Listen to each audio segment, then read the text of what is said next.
ngantos Sri Duryudana nang ngandika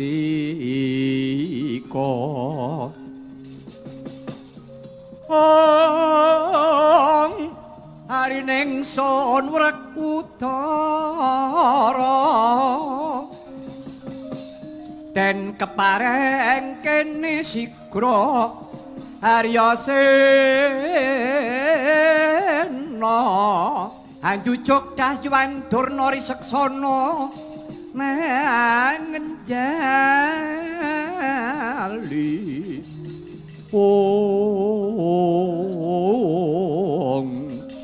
kira kaki apa sidang ulari ingkang tirta prawitadi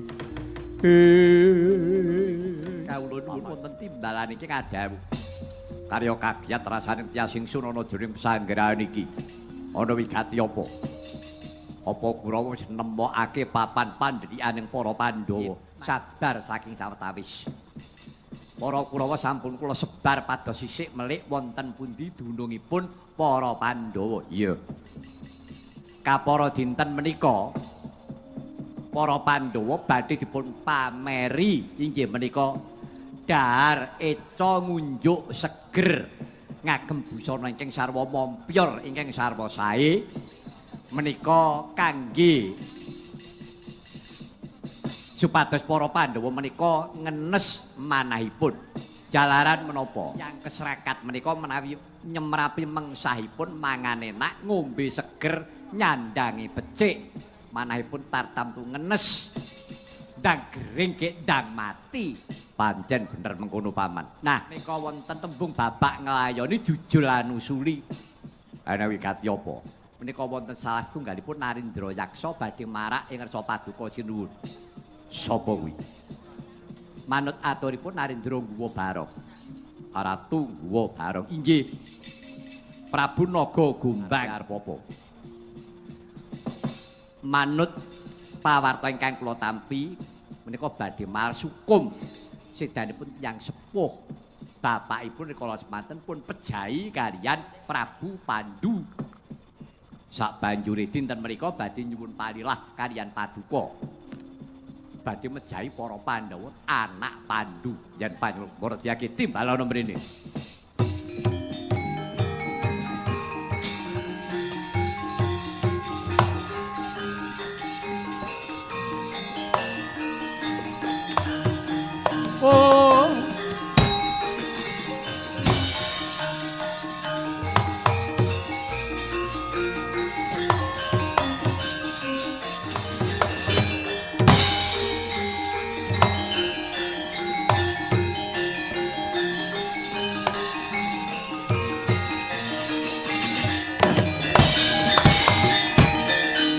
Kiri-kiri genyolir praboto abang kawagar manguwuh ing mungsuh amin tolawan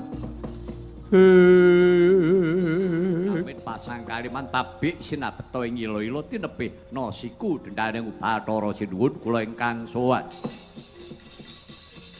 sira iku mau sapa kula Narendra Guwa Barong ingkang sudyamastani kula Prabu Naga Gombang. Prabu Naga Gombang. Inggih sinuwun.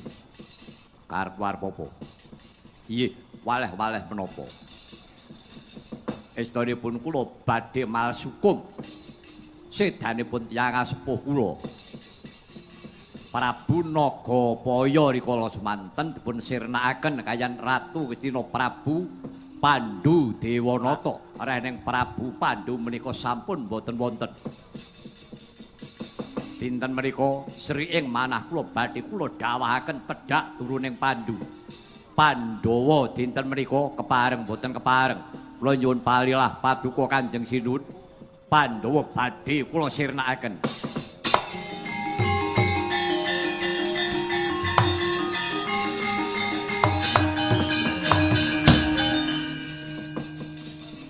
Dhisik Naga Gombang wonten timbalan iki kadhawuh lair batin anggonmu bakal ngarah patine Pandhawa teksim biyantu Prabu Duryudana iye lair patos ingsun rilani nanging ibarate aja nganti glandang carang saka pucuk.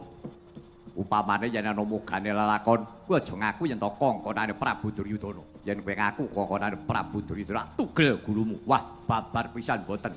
Lelampahan menika badhe kula sandang piyambak. Yo, dene iki pancen Pandhawa primpen nggone sesingidan. Wis mangsa bodho tak pari-parilah. Sak ketemune Pandhawa. Syukur kabeh, ora kabeh. Siji wae Puntadewa aku trima. Menawi tetelo mekaten kepareng paduka nyuwun pamit bidhal dinten menika. Badhe kula arang-arang wonten pundi dunungipun Prabu Puntadewa lan Pandhawa sanesipun.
Medi mungguing patrabaan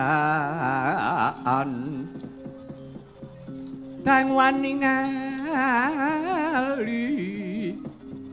ong wijiling sasangka saking graning arga karnantyasira alona ngandika Yudana wonten timbalan ing kadhawuh Kanjeng Hyang. Iki lelakon apa kaya mengkene iki? Iki lelakon apa kowe duwe cara piye? Nganti mbok rewangi kuwi Narendra jengkar saka kraton mesanggrah eneng alas Kamiuka. Kowe nyandang nganggo abyor mompyor kowe nggawa dedaran sing enak-enak. Iki karepmu ki arep apa? Kowe kuwi arep apa arep ngaji pupung? Oh, oleh Prabu Platu enget jengger. Enget jinuwun lan maneh.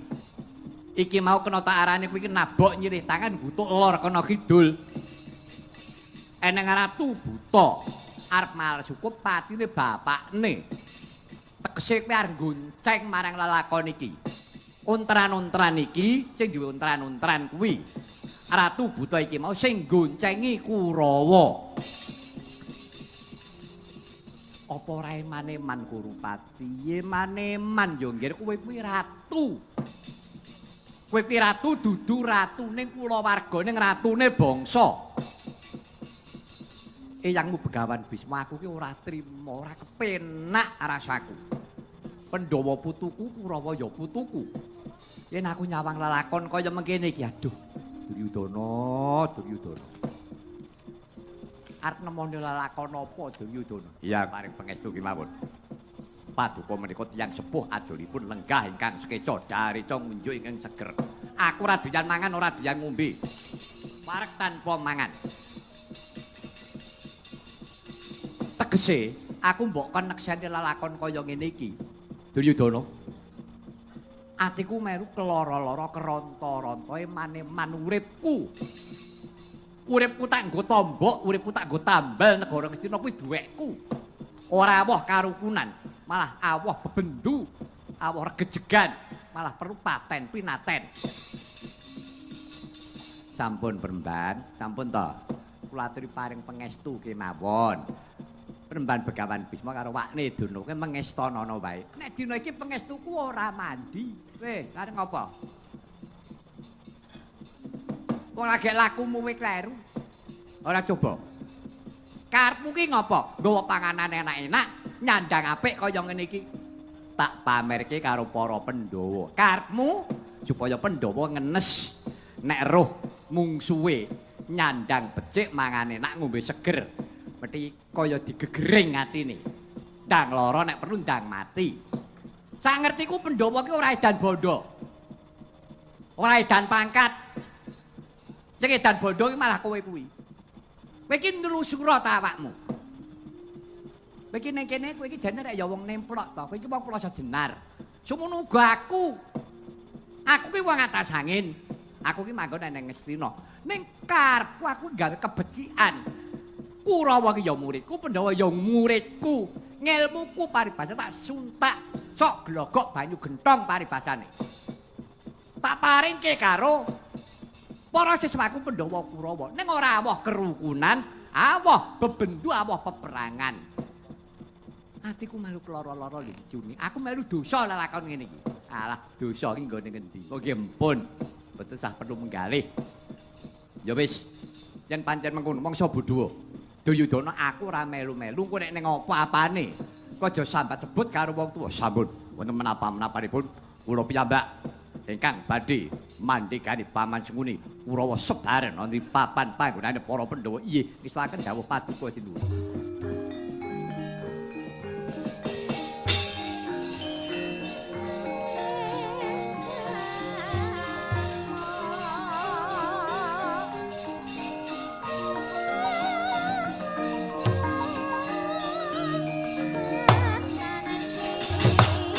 Mangka anggro sumbar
lenggahnya sang Balarama sang ngudari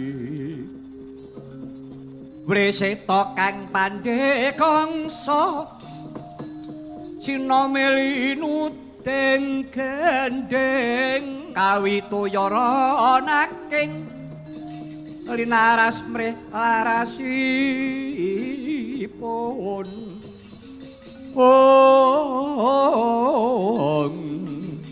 gagat arah hina ingkang swasa datan parukmi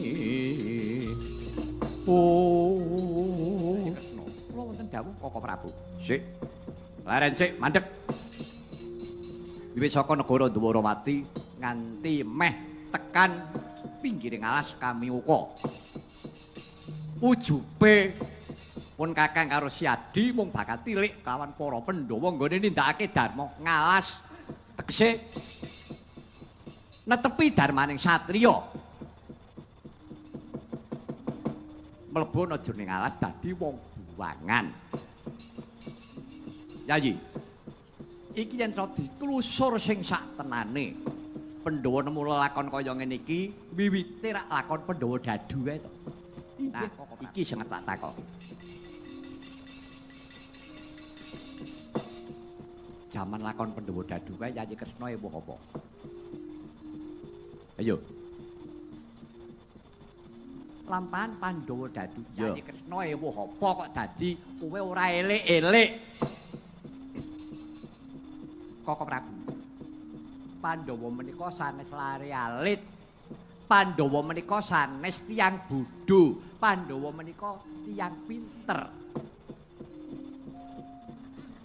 Dados upami kula menika mambengi ku mboten kirang-kirang. Anggen kula mambengi kaliyan Yayi Prabu Puntadewa Werkudara Janaka kembar kalebet Yayi Drupadi.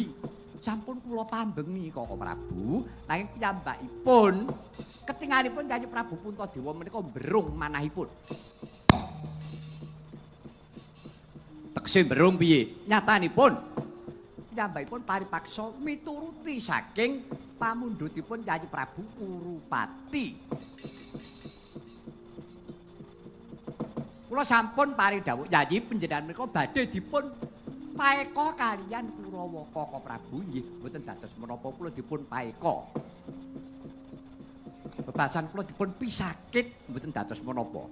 Gawe saking anggen kula nyugata kaliyan kadang kula sepuh kula mboten purun menawi damel cuwaning penggalihipun kadang Werda Koko Prabu. Ya sampun. Menawi Yayi Puntadewa ngendika ngaten menika Pandhawa sanesipun inggih kantun manut kaliyan Yayi Prabu Puntadewa. Kula badhe menapa? Wah, anggere lelakon kaya ngene iki. Wah, tak pikirake ora ana liya. Adimu Wara Sembadra. Sembadra kuwi nangis terus rikala semana semanyang Mandura. Koko Prabu aku njaluk mati wae timbang kaya ngene lelakonku. Nganti rikala semana tak welehke. Kowe mbiyen arep dipek Bulisrawa ora gelem to? Pilih dipek Permadi. Bareng lelakonmu kaya ngene kowe sambat karo aku. Piye Kakang, wis menengo. Tak susule. Kadangmu para Pandhawa. Wah. Aku yo melu panas rasane atiku yen aku mikir karo kelakuane Kurawa.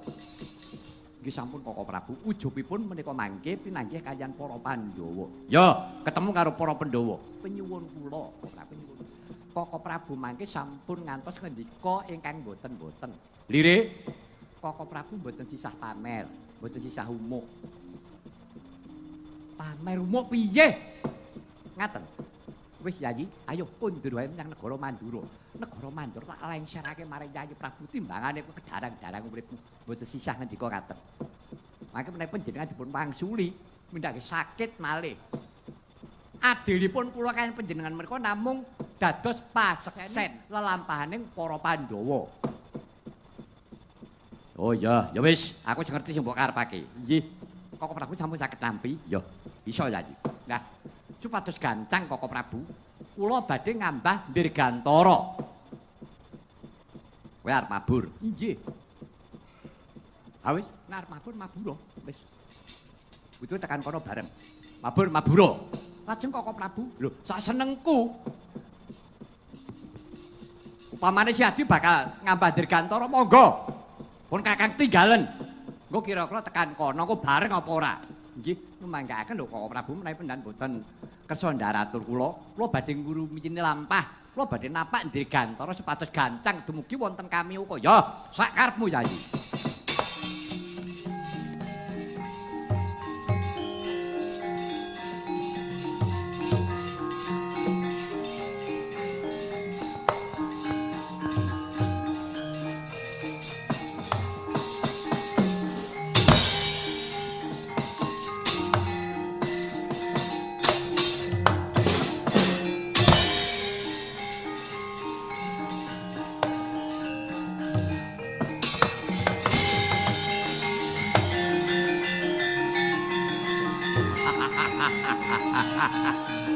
Ya, ya.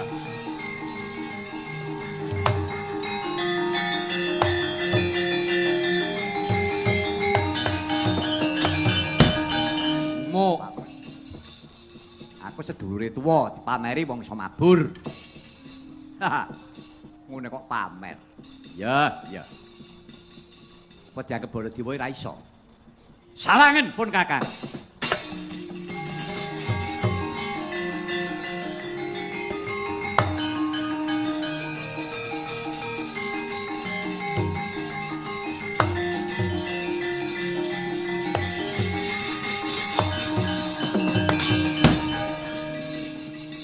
Sang Baladewa Narpati duwe nariswara Kresna manira marang Sang Hyang Banon Cinawi. Mendi maladine Nata Mandura Prabu Baladewa ya Sang Kakrasana wasi Jaladara. Kawistara yen tos dakep salkutunggal suruh nutupi babahan hawa sanga. Ngeningaken Pancandriya Pancalima ndriya pengangen-angen ambirat hawa nafsu bebayu patang perkara. Amung sajuga ingkang sinidhi kara mandeng pucak ing grana. Hanut marang giyonganing kayun kayungyon angayati ayahaning parutama. Kaya mati jroning urip, urip jroning pati liyep, layape ngaluyut pindha pecating supena. Sumu-supeng rasa jati, jati-jatine Sang Baladewa. Ngates marang dewane Jawata ngarga dawuh Sang Hyang Bathara Brahma. Rikala semana Sang Kakrasana wis nate meguru kelawan Sang Hyang Bathara Brahma rikalane jumeneng pandhita muda wonten ing pertapan Hargasunya. Pinaringan kasekten ngelmu kelawan Sang Hyang Bathara Brahma ingkang sinebat Aji Garuda Nglayang. Daya panguwasane Garuda Nglayang kalamunta wis kawatek nyarira marang Prabu Baladewa. Dadi enteng sarirane Prabu Baladewa panjayah kapuk yayah sinebul maruta sakala gegana Prabu Baladewa.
Koko Prabu saged gegana.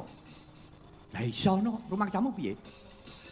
Lho, Koko Prabu kok saged mabur? Apa ora entuk? Ora, saiki nek Baladewa mabur entuk apa ora? Lho, yang saking mawon kok Koko Prabu saged mabur nika nalaripun dos pundi? Kuwi arep kepengin ngerti. Inggih, ayo medhot.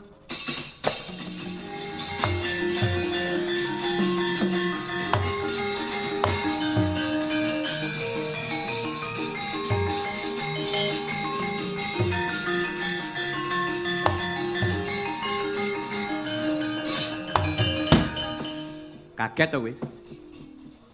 Bingung to kowe Baladewa kok mabur lak ngono to? Agek weruh kowe. Sing duwe sakit ngene iki ya mung aku tok. Liyane do ora mudeng. Mongko Kakrasana biyen ki tau meguru karo Bathara Brahma diparingi kasekten. Aji Garuda Nglayang. Gunane yen to wis kawatek awakku dadi enteng kaya disebul angin aku iso mabur. Lah iki tak buktekke ngono lho. Karo Baladewa mabur kok gumun. Lho, mboten kok nama gumun. Ah iya, gumun kowe. Baladewa mabur kok aja gumun. Lah kae nyatane nggon film-film Nini Peleke ya mabur. Sak ceke wong iso mabur kabeh. Ya toh? Lah saiki nek Baladewa mabur apa ora entuk? Inggih, Koko Prabu ngaten lho. Istanipun kula nggih ngertos menawi Koko Prabu menika saged dirgantara. Menawi mboten kula pancing-pancing kados ngaten menika lajeng benjang menapa ketingalipun. Kowe mau janjane iki ming arep ngapusi aku ngono to. Arep kepengin ngerti Kakang Prabu Baladewa iso mabur tenan apa ora ngono to karepmu. Inggih mboten ngaten Koko Prabu, sedaya pusaka utawi gegaman menika landhepipun menawi dipun asah, dipun ungkal. Ya pancen bener. Mila awit saking menika Koko Prabu. Kula sampun pitados menika Koko Prabu menika yektosipun nggih saged mabur. Wis sik to. Rumangsamu kuwi sing mbok arani iso mabur kuwi Gatotkaca ngono iya. Lha ora Gatotkaca ora iso mabur. Janji. Gatotkaca mabur kae mergane duwe piranti. Ya to? Kotangontra kusuma Gatotkaca ki iso mabur tanpa lar mletik tanpa sutang. Kuwi ana syarat sranane nek pun Kakang ki iso mabur ngelmu. Aku meguru tenan. Ora wewean, ngono lho. Wong tuwa ki ngono kuwi. Alah inggih. Ngono kok le. Sajae kaya tenan-tenan. Lah ya ngono tak konoke ngono kok ndak maido. Wis piye? Mabur meneh apa liwat ngisor? Nek mabur kok ora iso jajan. Arep mandek ngono angele aja. Nggih mboten ngaten to Koko Prabu. Monggo kula dherekaken lon-lonan nggih kok ngerti. Ya, ayo. Alon-alon bae mlaku ya iki. Sak kepenake.